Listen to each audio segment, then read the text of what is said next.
I found that nothing in life is worthwhile unless you take risks. Nothing.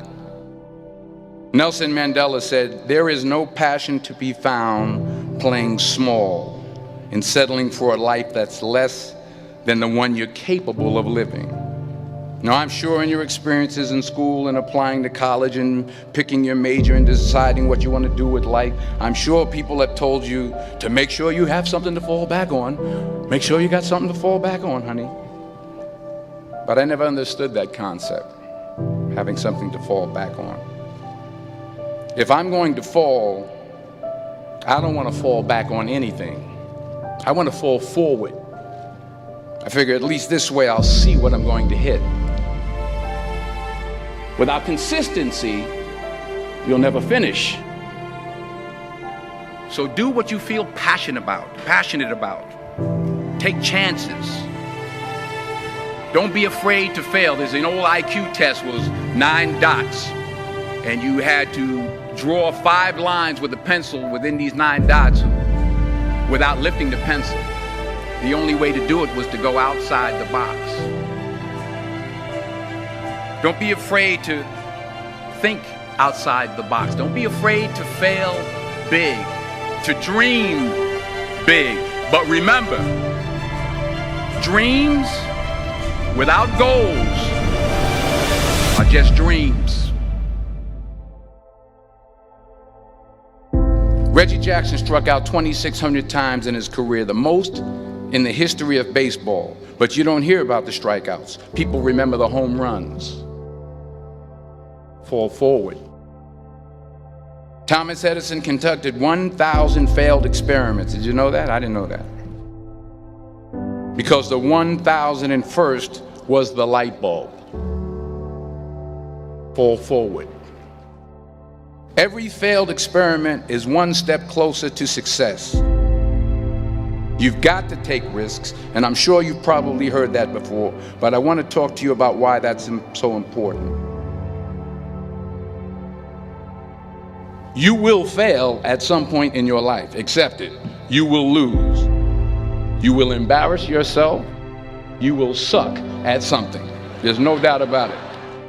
And I know that's probably not a traditional message for a graduation ceremony, but hey, I'm telling you, embrace it, because it's inevitable.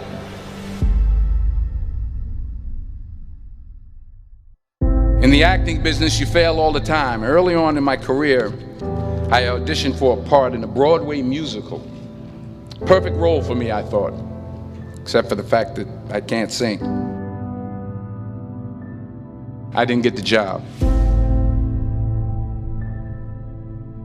But here's the thing. I didn't quit. I didn't fall back.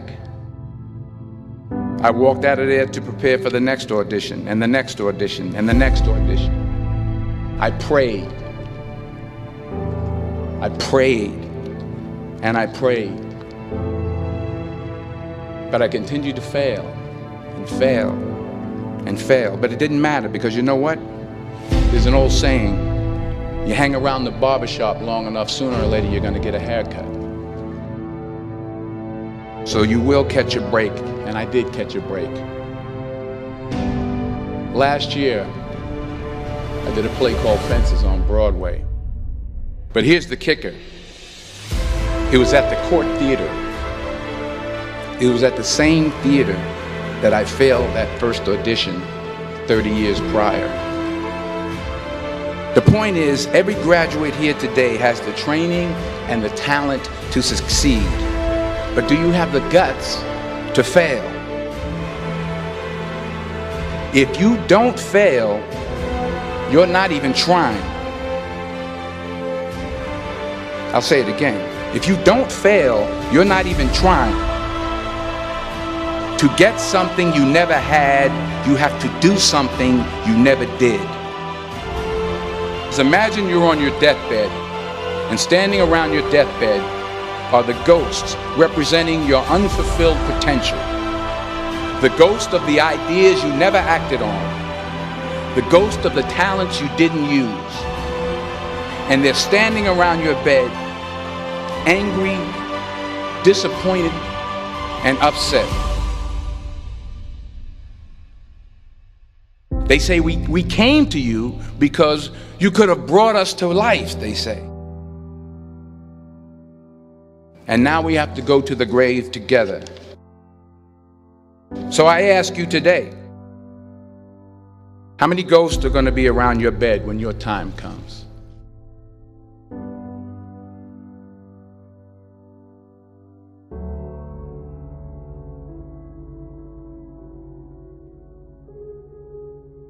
I just got back from South Africa. It's a beautiful country, but there are places there with terrible poverty that need help.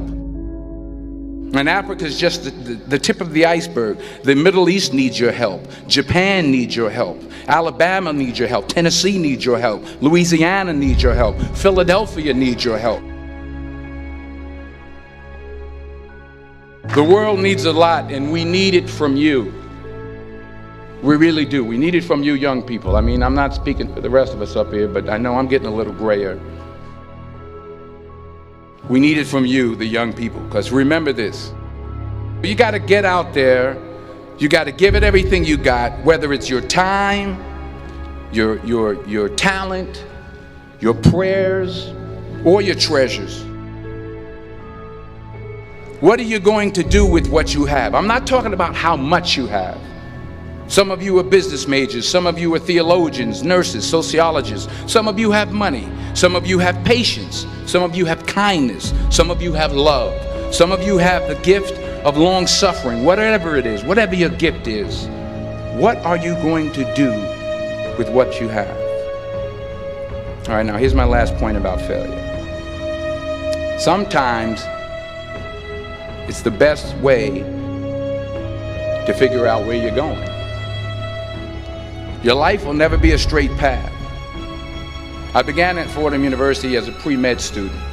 I took a course called cardiac morphogenesis. I couldn't read it, I couldn't say it, I sure couldn't pass it. So then I decided to go into pre-law, then journalism.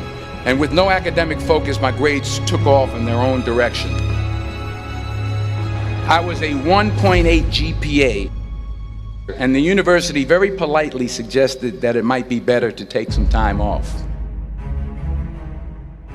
I was 20 years old. I was at my lowest point. And then one day, and I remember the exact day, March 27th, 1975, I was helping my mother in her beauty shop. My mother owned a beauty shop up in Mount Vernon. And there was this older woman who was considered one of the elders in the town. And I didn't know her personally, but I was looking in the mirror, and every time I looked at the mirror, I could see her behind me, and she was staring at me. She just kept looking at me. Every time I looked at her, she kept giving me these strange looks. So she finally took the dryer off her head and she said something I'll never forget. She said, "Young boy, I have a prophecy, a spiritual prophecy." She said, "You are going to travel the world and speak to millions of people." And in the years that followed, just as that woman prophesied, I have traveled the world and I have spoken to millions of people through my movies. Millions who up till this day couldn't see me, who up till this day I couldn't see while I was talking to them, and they couldn't see me, they could only see the movie. They couldn't see